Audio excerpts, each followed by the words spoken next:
Hi guys, this time I painted a Sentinel. So yeah, it's like a 3rd edition Sentinel that I've owned for many years. It used to have a multi-laser on it, but I pulled that off and put an old an autocannon from a heavy weapons team that I had spare, just to update it a bit, make it a bit more interesting. And yeah, it's been posed and modeled the way it was, except for the autocannon for, I don't know, like 15 years more probably. So I basically just stripped the paint off and primed it with grey Halford plastic primer and gave it an updated paint job, because I've gotten a bit better at painting. I'm still not fantastic, but I think it's pretty good. So this is how I did it. So I started off by painting the pilot's skin with Cadian flesh tone. I generally go for this as my formula for Catachan guys, base coat of Cadian flesh. Then I started blocking in some of the black inside the cockpit. This was very awkward, and obviously if I was painting a new model I would probably, do sub-assemblies, because it is nearly impossible to do an accurate paint job of the inside of the cockpit while it's fully built with the cage and everything, and primed his hair black as well. Then all of his fatigues that I could reach was done in a Waffle, so he blends in with the rest of the army. Basically they're all done the same. And then I tried to use some lead belcher on his sunglasses. Not really sure what else to paint sunglasses. His hair was already black, so black wouldn't have worked. So because he has futuristic sci-fi sunglasses. Then I started with lead belcher on the rest of the Sentinel, on the bits that required that. So these kind of piston joints and a few other key areas.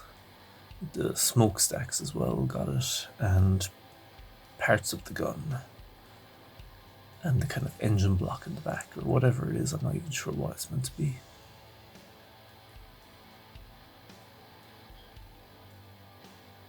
I generally go with pretty simple color schemes anyway. I think it turns out better when it's simple.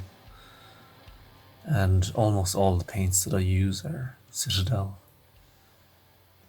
I originally decided to paint the kind of ammo casings with lead belcher, but I changed my mind later on and went over it with which is a Balthazar Gold.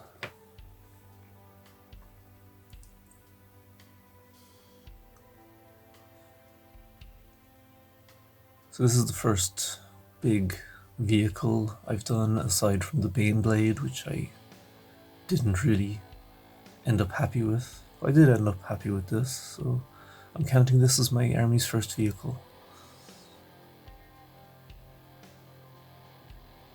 So once that was done, I moved on to the main colour of the whole machine, which is going to be Waffle.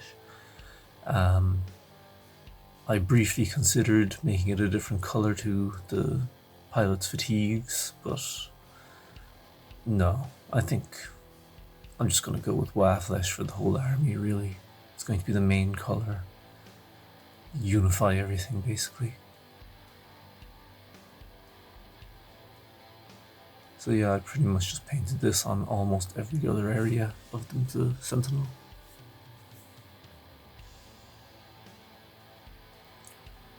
I used to use Dark Angel's green, but I don't think they do that anymore.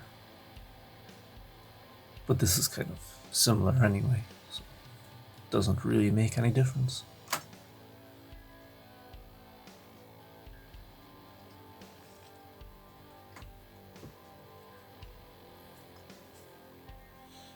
It was pointed out to me a while ago that the Sentinel kind of defies gravity with the way it stands with the legs. The cockpit kind of hangs over so far that its center of gravity doesn't make sense, and that kind of bothers me now. But I kind of justify it in my own head by just saying it's like a super sci-fi machine that, in the golden age of technology, they probably would have engineered this, that it would have built-in anti-grav things or something like that. Or there's some kind of technology in one of the Horus Heresy novels, suspensor net, I think they called it. Basically, it's just a device that removes the weight of an object completely. So in my head, they just put one of them inside the cockpit, and so the cockpit is actually weightless technically. That's what I would do if I was a ancient age of technology technician, or an STC. I guess the AI would have probably invented this.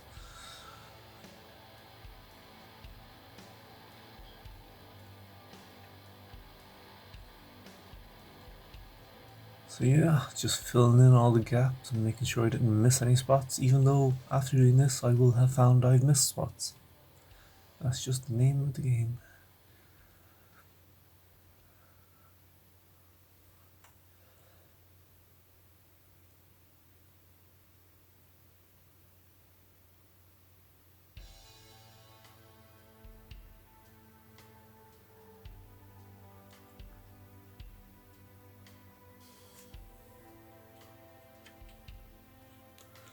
So I decided to do some of the other trim and details in Eshin Grey.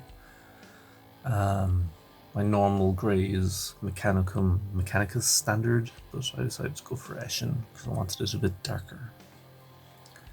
So details on the gun and a few bits around the piston joints on the legs and the ammo canisters and the kind of a power pack thing.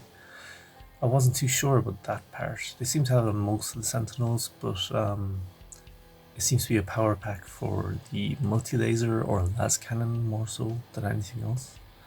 So I'm not sure if it makes sense to have that on the autocannon, but I won't question it if you won't, kind of thing.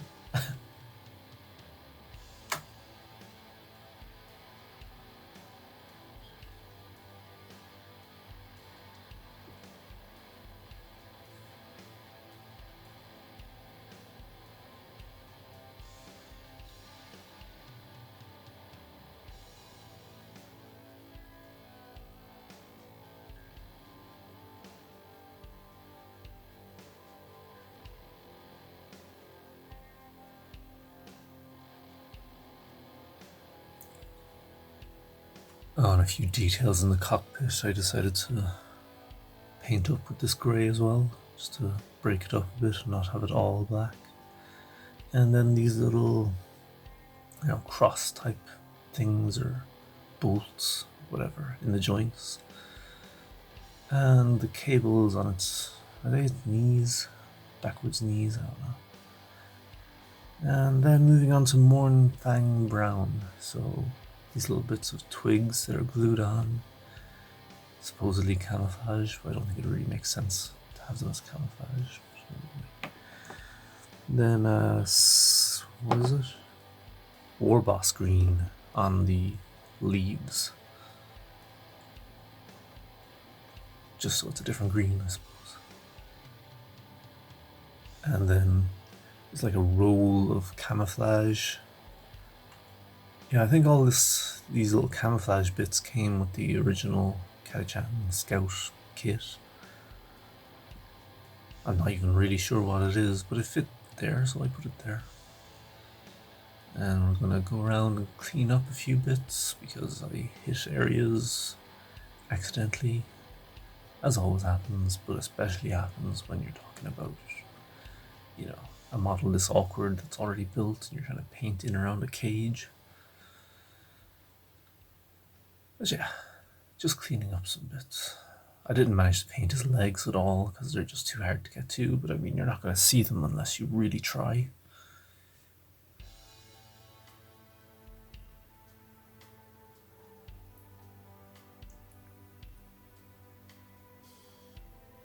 There's also a few spots that needed a second coat or a third coat, you know, because some of my paints are very thin. I like it that way. You don't want to, you know, ruin the detail with really thick coats. Then some, what is it? Ushabti bone for white details. And then some more touch-ups.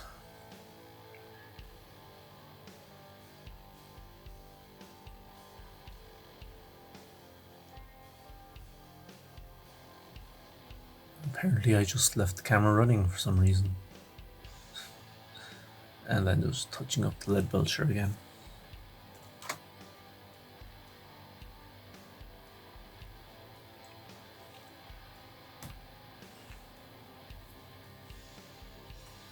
Oh, and I added a few more details of spots that I thought could use it. Just to break up all the green, you know. Then black in some of the holes to make them look a bit more holy. The wash, anyway, after this takes care of that a lot, but I think it works a bit better when you do actual pure black first. Well, a bad on black, I suppose.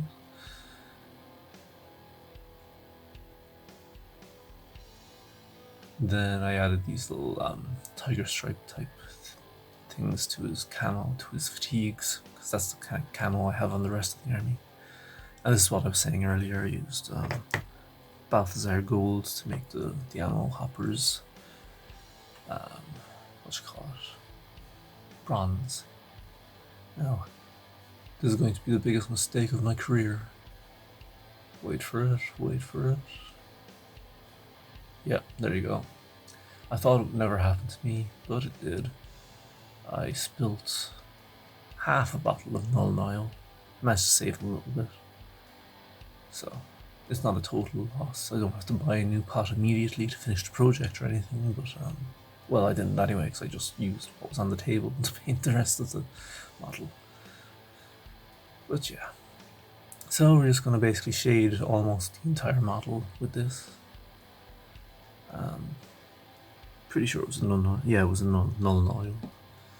Then we used Agras Earthshade on the bronzy gold bits. And then we started edge highlighting. So I was half thinking I would edge highlight the entire model, because I think it works out a bit cooler and a bit nicer looking than dry brushing just the edges. But I kind of ended up doing half and half. So I did the important bits with edge highlighting, which took a very long time, but does look cool. Like the rivets stand out very well, and the edges along the front and the bits where the light would hit look great. And then that's augmented by some dry brushing to kind of finish it off. I need to buy a smaller dry brush though, I discovered.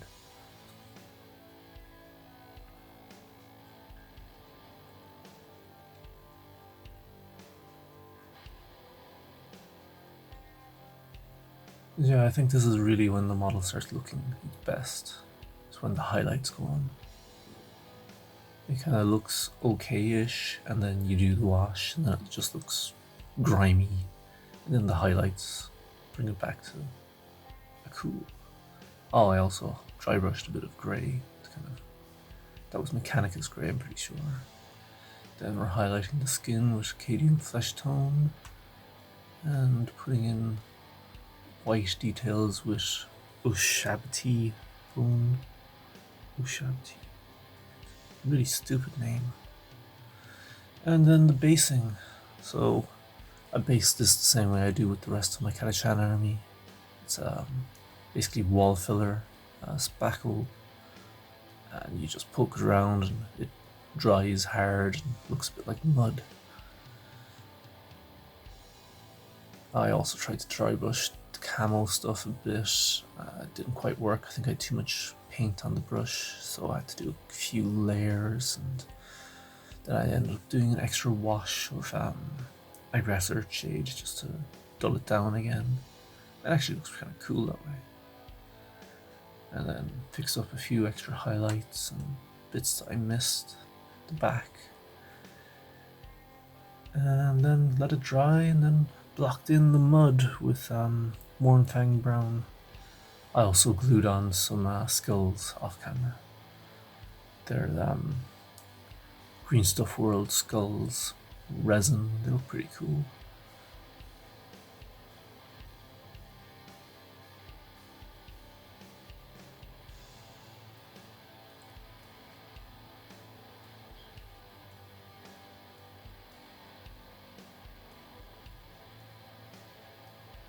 Yeah, blocked in the skulls with that same, my favourite white paint, or off-white paint that I can't pronounce, Ushabtir, whatever it is.